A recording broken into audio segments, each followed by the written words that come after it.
Donc, je vais vous présenter comment dupliquer un cours à la demande d'un enseignant. Donc, tout d'abord, je dois m'assurer d'être bien connecté sur le module du centre de services scolaire.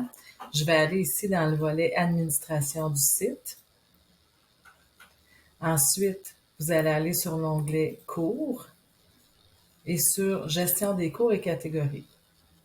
Alors ici, je vais aller rechercher le cours que je veux dupliquer. Dans l'exemple que je vais utiliser, je vais prendre un cours à l'intérieur du service des ressources éducatives. Donc, je vais venir dupliquer le cours vitrine FP-FGA.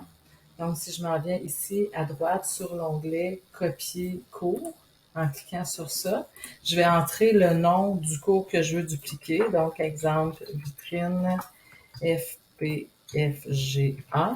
Et je peux mettre en parenthèse les initiales de la personne qui fait la demande. Comme ça, quand il va aller dans la catégorie de cours, il va le retrouver beaucoup plus facilement. Donc, il faut s'assurer également, par défaut, Moodle va placer le cours dans Formation générale adulte, qui est le premier onglet ici dans les catégories de cours dans notre Moodle.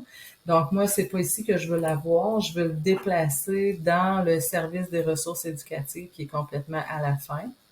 Donc, je viens choisir le bon dossier en réalité où je vais venir insérer le cours. Donc, en cliquant ici, je le vois apparaître. Et là, ce qu'il me reste à faire, c'est copier et revenir.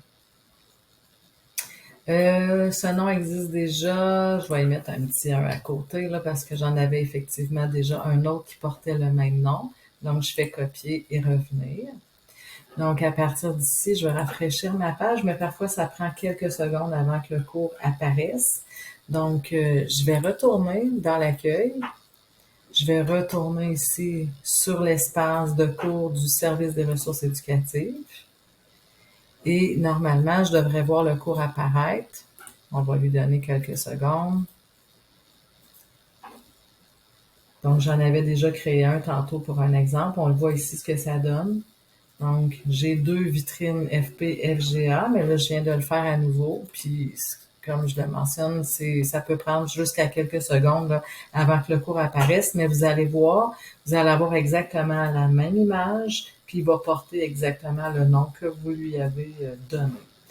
Donc, si je rafraîchis à nouveau, ça ne devrait pas être très long.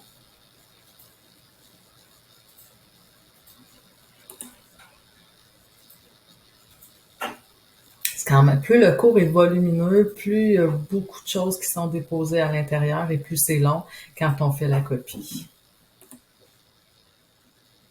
En attendant, ce qui est important aussi, si par exemple je prends ce cours-ci que j'avais copié là, avant, quand vous dupliquez un cours pour un enseignant, ce qui est important, c'est d'aller également dans le volet participant pour aller ajouter l'enseignant. Parce que si je ne l'ajoute pas ici, l'enseignant n'aura pas accès automatiquement au cours. Donc, c'est important ici de venir inscrire l'utilisateur, donc l'enseignant. Moi, je le mets toujours en mode gestionnaire, donc l'enseignant peut faire ce qu'il veut à l'intérieur de son cours. Donc, on va aller voir si l'autre cours a été copié ou dupliqué. Donc, je reviens je peux aller voir dans l'administration du site, dans le volet cours, gestion des cours et catégories toujours. Je vais aller voir où je l'ai placé, donc service des ressources éducatives. Et on